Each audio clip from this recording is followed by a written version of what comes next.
بسم اللہ الرحمن الرحیم۔ آج ہم گفتگو کریں گے قربانی کی جانوروں کی کھالوں کے بارے میں۔ دین اسلام میں ہر چیز کی ایک خاص وقعت اور ویلیو رکھی ہے۔ ایسے ہی قربانی کے جانور کی تمام چیزیں جیسے عظمت والی ہیں، قدر والی ہیں، ایسے ہی قربانی کے جانور کی کھال کو بھی شریعت اسلام میں بڑی اہمیت اور عظمت حاصل ہے۔ جیسے اس کا پورا گوشت اور اس کو قربان کرنا اللہ کے لیے ہوتا ہے، ایسے ہی اس کی قربانی کے ساتھ اس کی کھال بھی اللہ کے لیے صدقہ کر دینا ضروری ہوتا ہے۔ بعض لوگ اس کے بارے میں بڑی کوتاہی کا شکار ہو جاتے ہیں، یا تو قربانی کی کھال کو قصائی کے لیے اجرت کے طور پر چھوڑ دیتے ہیں، اسے دے دیتے ہیں، اسے اجرت نہیں دیتے، یا وہ پھر قربانی کی کھال کو اپنی مسجد کے امام کو دے دیتے ہیں، یا پھر قربانی کی کھال کسی ہاسپٹل کے اندر، کسی ٹرسٹ کے اندر دے دیتے ہیں، کسی رفاہی کام میں دے دیتے ہیں، کسی کتب خانے کے بنانے کے لیے دے دیتے ہیں، کسی مسجد کی تعمیر کے لیے دے دیتے ہیں، کسی مسجد کی مدرسے کی تعمیر کے لیے دے دیتے ہیں، یا مسجد سے متصل دکانیں بن رہی ہیں جس کا فائدہ مسجد کی طرف لوٹے گا، اس میں لگا دیتے ہیں۔ تو یہ بات سمجھ لینی چاہیے کہ قربانی کی کھال کا حکم ویسا ہی ہے جیسا زکوٰۃ کا حکم ہے۔ جیسے زکوٰۃ کے لیے تملیک کا پایا جانا یعنی کسی انسان کو مالک بنا دینا ضروری ہے، ایسے ہی قربانی کی کھال انہی لوگوں کو لگے گی جن کو زکوٰۃ لگتی ہے، انہی لوگوں سے ادا ہوگی جن سے زکوٰۃ ادا ہوتی ہے،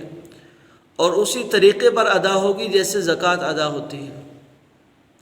مثلا آپ اگر مسجد کو قربانی کی کھال کے پیسے دیتے ہیں تو آپ کی یہ کھال جو قربانی کی کھال ہے یہ ادا نہیں ہوئی، بلکہ اس کی قیمت کا صدقہ کر دینا، کسی غریب کو دے دینا، یہ ضروری ہے۔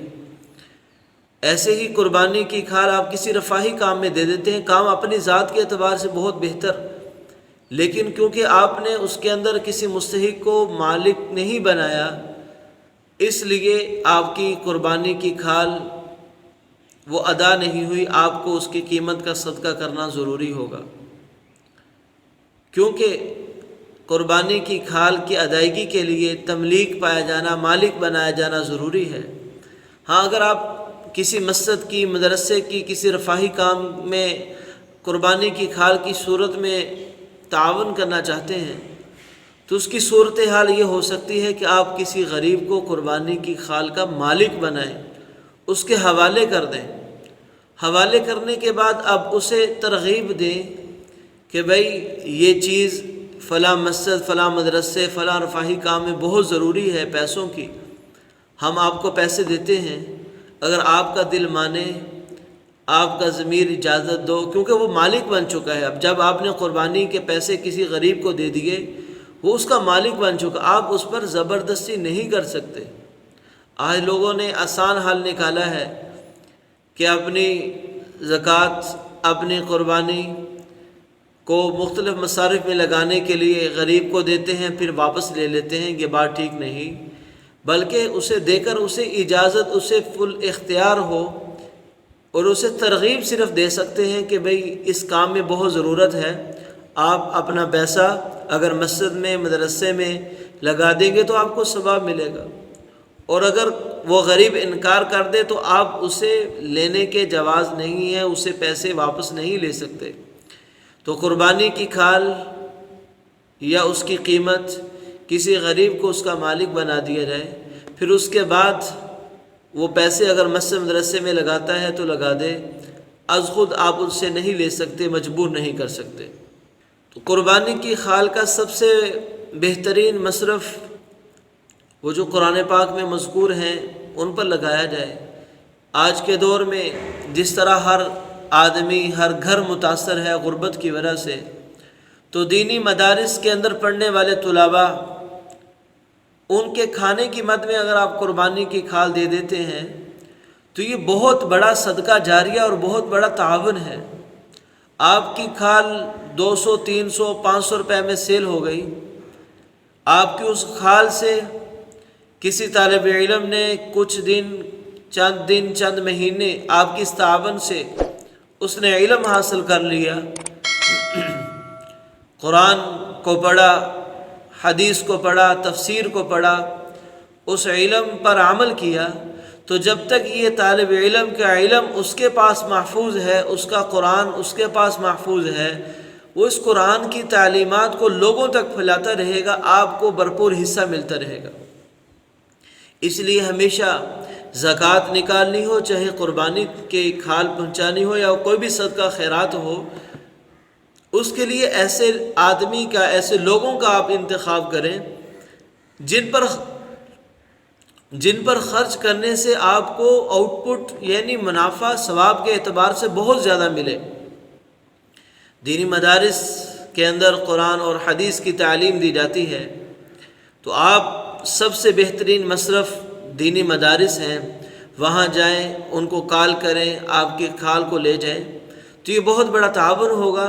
ان کے ساتھ، اور آپ کا تعاون یہ ہوگا کہ آپ کے لیے بہت بڑا صدقہ جاریہ ہو جائے گا کہ آپ اس دنیا میں نہیں ہوں گے، لیکن آپ کے اس تعاون سے بننے والا حافظ، آپ کے اس تعاون سے بننے والا عالم، آپ کے اس تعاون سے بننے والا قاری، جب تک قرآن پڑھتا رہے گا، حدیث پڑھتا رہے گا، تفسیر پڑھاتا رہے گا، آپ کے نام اعمال میں اس کا ثواب ملتا رہے گا۔ اس لیے اپنی قربانی کی کھالوں کے لیے ایسے لوگ، ایسی جماعت کا انتخاب کرنا چاہیے جو آپ کی ان قربانی کی کھالوں کو شرعی اصولوں کے مطابق صحیح مصرف میں استعمال کر سکیں۔ لیکن اگر آپ کے علم میں نہیں تھا، قربانی کی کھال کے بارے میں حکم نہیں آپ کو معلوم تھا، آپ نے اگر قربانی کی کھال کسی کو ویسے اجرت کے طور پر دے دی، یا امام مسجد وہ مستحق نہیں تھا، صاحب نصاب خود ہے، وہ زکوٰۃ وصول نہیں کر سکتا، آپ نے اسے قربانی کی کھال دی، اس نے لے لی، اور باقی رفاہی کاموں میں آپ نے کھال دے دی، آپ کو معلوم نہیں تھا، مالک نہیں نہ بنایا آپ نے کسی کو، تو اس صورت میں آپ کو اپنی قربانی کی کھال کی قیمت کا صدقہ کرنا ضروری ہوگا، ورنہ وہ آپ کے اوپر وبال ہوگا۔ یہ چند مسائل تھے قربانی کی کھال کے بارے میں، اس کے لیے اپنے آپ کو محتاط رکھیں۔ ایسے لوگ جو مستحق نہیں ہیں، یا ایسے لوگ جن پر قربانی کی کھال نہیں لگ سکتی، ایسے لوگوں کو قربانی کی کھالیں دینے سے بچا جائے، تاکہ آپ کے اجر و ثواب